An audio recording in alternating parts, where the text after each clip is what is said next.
5-year-old boy with autism labeled a sexual predator for hugging. Guess if the public schools are going to shamelessly sexualize toddlers, they're going to have to throw a few of the little perverts in prison to satisfy the hashtag #MeToo crowd. I'm Dr. Duke, she's Katie, and this is the Dr. Duke Show.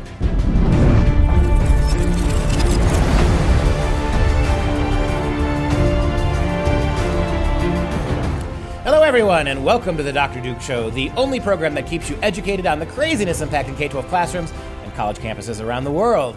Today we're talking about a 6-year-old girl who was arrested and fingerprinted by the police. I'm surprised they didn't give her a cavity search after throwing a tantrum in class. Plus, San Francisco schools stop all learning in the classroom to take to the streets with teachers and children as young as 5. Of course, it's to protest Donald Trump's immigration policy, but we start in Tennessee, where a 5-year-old boy with autism is being punished for giving a classmate a hug. And what do these stories have in common? 5, 6, and 5. You add that together, the kids still can't vote. This is what they're doing to toddlers in America today. And this first story, look at that little face. There's the face of a sex predator, according to it. Look at that cute little concerned face. He already has worry wrinkle lines, that poor little dude. 5-year-old with autism punished for hugging at school. Chattanooga, Tennessee. One family says their 5-year-old son with autism is being punished for giving his classmates a hug. East Ridge Elementary leaders say the boy overstepped his boundaries, but his family says the whole thing is a great big misunderstanding. So Nathan is this 5-year-old kindergartner, and he attends East Ridge Elementary, and basically there's what the principal and the school people are saying, and then what mom and grandma are saying. The principal says the school staff has talked with Nathan several times about how he interacts with the other children. His guardian, I would assume is his mom, says the school has filed a report with the state, and basically what has happened is that 3 weeks ago, the mom got a call about her son's teacher, and the mom says, I was sick to my stomach. The teacher called me and she said, you need to have a talk with Nathan about boundaries. And these boundaries involve the fact that Nathan gave one of his classmates a hug and maybe gave a kiss on the cheek. And apparently it wasn't the first time that poor little Nathan did this, right? I mean, autism, right? So boundaries. How do you explain to a kid with autism boundaries? These are supposed to be the incredibly sensitive public schools. We're completely sensitive to the downtrodden, to the victims. We've created trash like Common Core and psychosocial emotional learning to deal with particularly kids like this. And rather than deal with them, you're filing police reports, right? How do you explain these kind of boundaries to a kid with autism, number one? Number two, what mom says is heartbreaking. This is from Grandma, Debbie Amick, Nathan's grandmother, who posted in a private Facebook post. She called for help. She said, quote, what do you do when a 5-year-old child is being labeled a sexual predator and accused of sexual harassment by his own school system? It was disclosed that it will go in his record for the rest of his life. The child is autistic. He comprehends and functions very different than your typical 5-year-old. What would you do?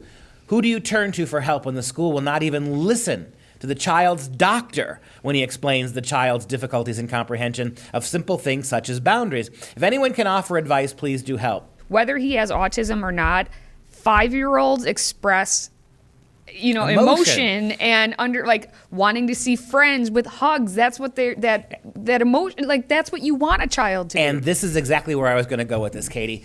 The problem here is not with the little boy. The problem is with a school that thinks that 5-year-olds are sexual creatures. This is not sex. This little boy is not hugging and kissing because he's stimulating himself. He's not got a romantic crush on anybody. He is not sexually active.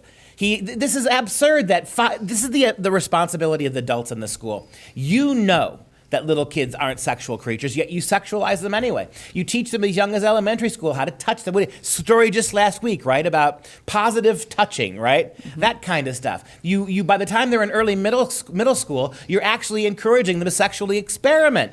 Here's a 5-year-old, so he's getting blamed for your nonsense. He's being a loving, decent 5-year-old boy who does what 5-year-old boys do. He's demonstrable, right? And for you, because you see kids through the perverted lens of sexuality, because you adults mistakenly decide to sexualize our children, because you turn little 6 and 7-year-olds into sexual petri dishes for yourselves, you see this little boy as the problem now. Shame on you. You're as bad as pedophiles yourself. You are sexualizing kids to be groomed by others. You're responsible for this, not that little boy. And Tim Hensley, who's a spokesperson for the Hamilton County Department of Education, had this to say: school personnel are required to concerns regarding children to the Department of Child Services, DCS. It's up to DCS to determine if those reports are acted on by DCS and what form those actions may take.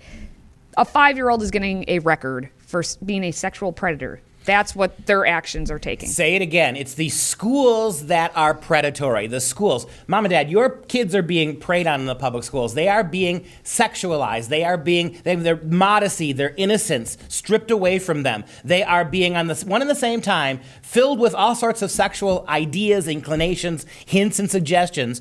And B, when they're engaging in normal human childhood behavior in terms of demonstrable affection, now you're calling that a sexual offense. You are destroying them in terms of your sexual ideology. You are warping them. And then when they behave like little kids, you hit them with sexual harassment complaints.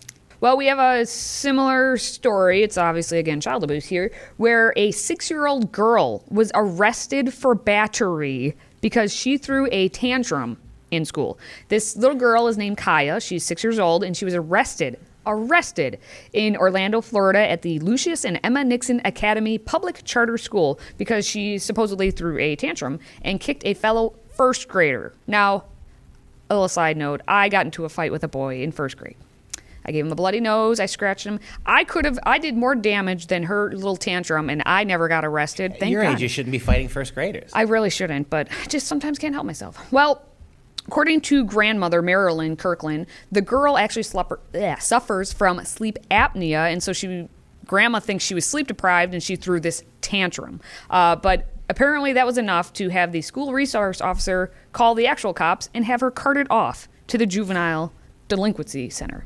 No 6-year-old child should be able to tell somebody that they had handcuffs on them and they were riding in the back of a police car and taken to a juvenile detention center to be fingerprinted, mugshot. So there is discipline warranted here, but again, it shows you how utterly craven your public schools are. They won't just discipline a child.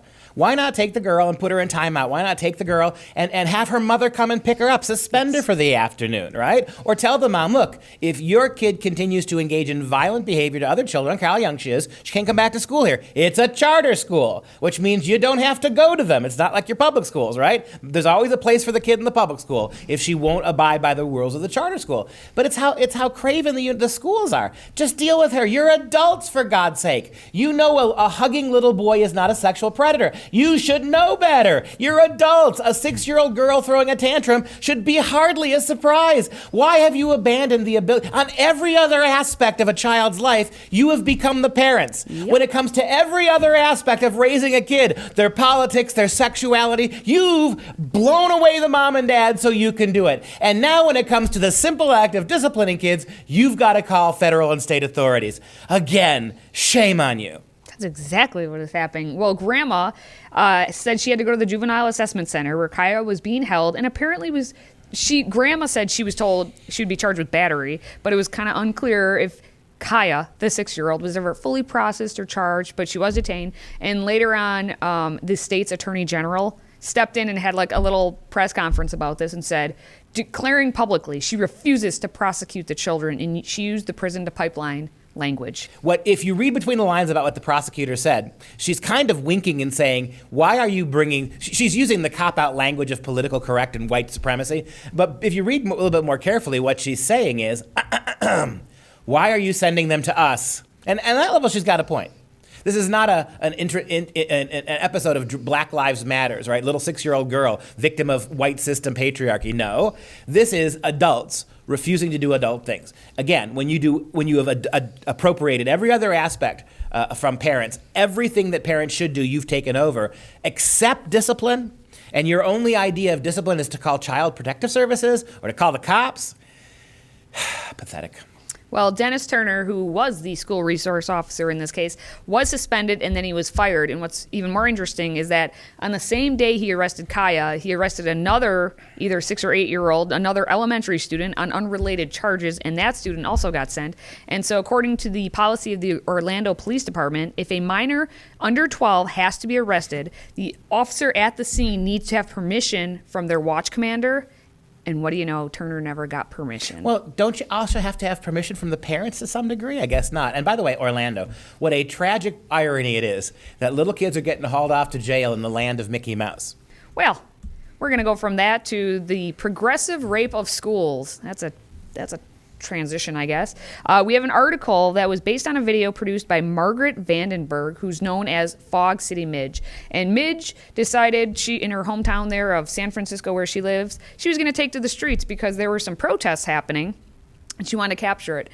She captured the Close the Camps, Free the Children protest that was happening in San Francisco on September 16th. And of course, this was a huge rally, if you want to call it a rally or protest, for school children to protest Donald Trump. Held during school hours. Held during school so hours, these of kids, course. This is, you want to know how you get Greta Thunberg? You want to know you want to get Greta? This is how you get Greta. Greta shows up at the UN and she complains that you have destroyed my future and destroyed my childhood because you in America and the West are engaging in bad climate behavior. How dare you? How dare you? That's exactly right. This is how you get 16-year-olds with that kind of narcissistic complex. It starts here with 5-year-olds. Kids chanting, and so these kids were being, when Midge walked into the school, what did she find? Well, Practice. on the street. On the street. Streets, yeah. These kids were speaking into loudspeakers, their own personal loudspeakers, and they were reading from scripts. You built the wall, we tear down. You built the wall, we tear down. Oh, brick by brick, wall by wall, water will fall. They're out of school. Do parents even know this? Yeah, because there were some parents there. There were some. Midge asked the mother of a kid participating if the kids had an awareness of what's going on. Midge was like, hey, do the kids really know what's going on? And her response is insane. Watch this. Do you feel like all the children here are sort of have an awareness of what's going on? Yes. Their teacher has talked about, they're doing their posters, and the teacher, sat down with them in a circle and talked to them about what's going on, that, they are taking time off school, but it's for a reason. And the reason behind this is because the kids at the border are being separated from their families, and kids their age sleeping in the floor, sleeping in cages, that's not right. I'm supportive of my daughter, and this is what she learned in school. So. But again, where was this kind of wokeness during the Obama administration?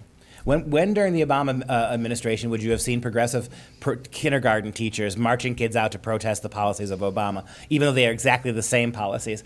It is pathetic. But again, a 5-year-old. 5-year-olds hug and get punished. 6-year-olds throw tantrums and get arrested. These 5-year-olds marched out of school and forced to read scripts condemning the president, who they probably couldn't pick out of a lineup of one person, right? Basically. The kind of politicization this is an example of what I'm talking about here. We're going to treat 5-year-olds as adults, except when it comes to common sense and discipline.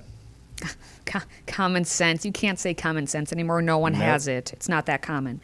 One lady also said to Midge that she couldn't provide any comments, that she was just there to support. So it's when Midge tried to actually engage with adults very calmly, hey, I just was wondering if I could talk to you, they were the ones who shut themselves up because they're acting as if they were the 5-year-olds, and the 5-year-olds are out chanting as the adults. You raise another brilliant point. We have turned adults into children while we treat children like adults. We have taken elementary school teachers of kindergarten, and they're behaving like babies. When something goes wrong in the classroom, they call Child Protective Services. They have no problem marching teeny little tots out into the street for political activism. And what do the parents standing around do? I can't talk to you. I'm just here for support. What are you supporting, Mom? You're supporting the use of your 5-year-olds as political pawns, political hostages, human shields, if you will, for the worldview and the politics of these teachers. It is unacceptable.